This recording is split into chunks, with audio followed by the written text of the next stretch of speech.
A few days ago, on the 29th of June 2026, we issued a 7-day ultimatum to the South African government and to South African-owned establishments in Nigeria to be more proactive about the xenophobic attacks on Nigerians and foreign nationals in South Africa.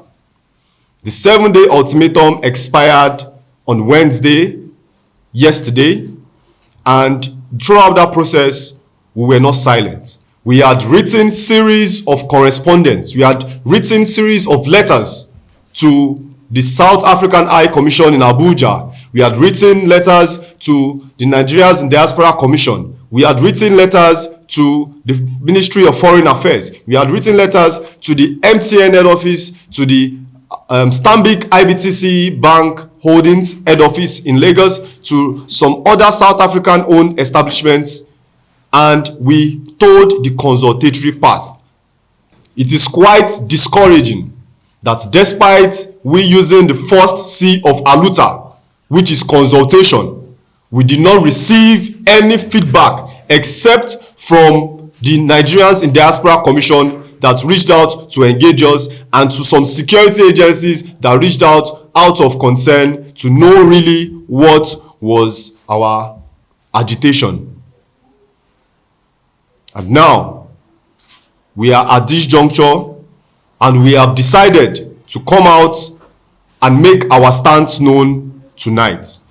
It is our constitutional mandate to protect the interest and right of every student, regardless of their social standing, regardless of their backgrounds, regardless of their status in the society. And begin a nationwide picketing exercise on all South African establishments in Nigeria.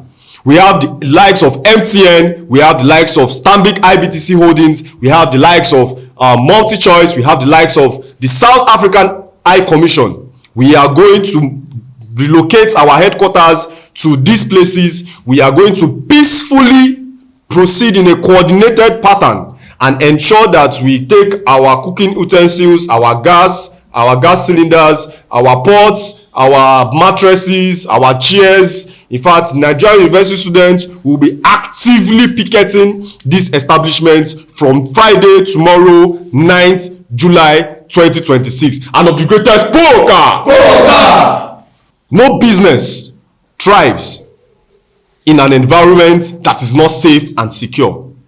It will interest you to know, because I know that you have been following the developments in the South African xenophobic crisis, that shortly after we issued a 7-day ultimatum, instead of we to see positive actions from the South African government to take responsibility and try and provide palliatives or palliative measures, instead what we saw was a government that decided to allow its citizens loot the businesses of Nigerians, the sweat and blood of Nigerians who are supporting many students here in Nigeria to go to school. We see them looting the businesses they left behind. The Nigerian government made attempts to ensure that these businesses were accounted for, only for the South African government to issue a statement that businesses that are left behind by Nigerians in South Africa, that they have been nationalized.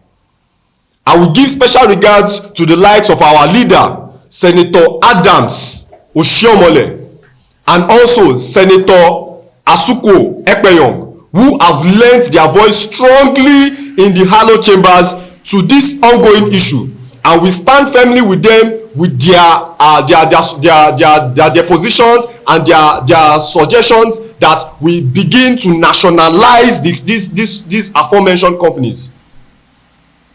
We have Nigerian telecommunications that are doing well. We can invest in them. We are going to instruct our ALUTA forces cut across the nation to begin to port from MTN to Nigerian-owned telecoms. We are going to also sound a clear note of warning to those who are using MultiChoice, products, who are using patronizing Stanbic IBTC, to begin to close down their accounts and start patronizing Nigerian-owned banks. We have the power, we have the capacity.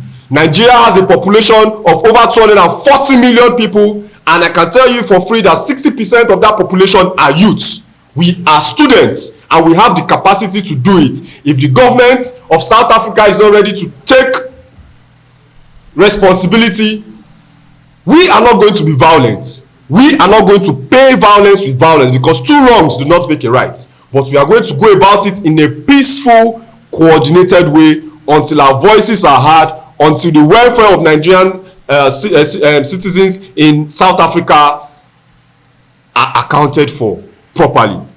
I hereby use this medium to call upon security agencies to come out, because we have been consultative. We have sent letters to the security agencies and we are expecting their full support, cooperation and presence at this nationwide peaceful picketing.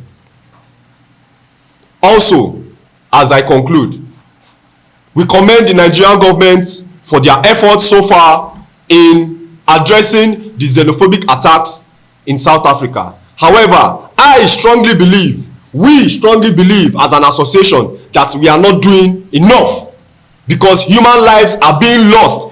Nigerians are living in fear and intimidation. We acknowledge the efforts of the Nigerians in the Diaspora Commission and the Ministry of Foreign Affairs. However, we are a pressure group. We are going to advocate that more proactive steps be taken, and at the end of the day, a luta continua, Victoria Asata. It is imperative that Nigerians, the security, students, and every meaningful Nigerian understand that the National Association of University Students is a body that does not sit and look at Nigerians in diaspora suffering. And as a matter of fact, we take it as a responsibility to ensure that our voice is heard. And we are not going to relent until the necessary body listen to our voice and the needful is being done. We will not fold our hands, seeing our brothers in abroad suffering, while we accommodate every foreign company's business to thrive in our country. And we all know that business will not survive if there is war. Yes. And that is why we've issued an ultimatum, and we've reached out to all these people, because we believe consultation is the way out. Yes.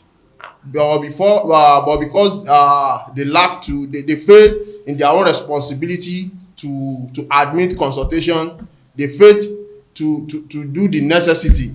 So that is why we are taking this bold step, and we ensure that every Nigerians, because we believe everybody is important, we ensure that every Nigerian is safe and secure. Thank you. Freedom comes by struggle. Freedom comes by struggle, by struggle.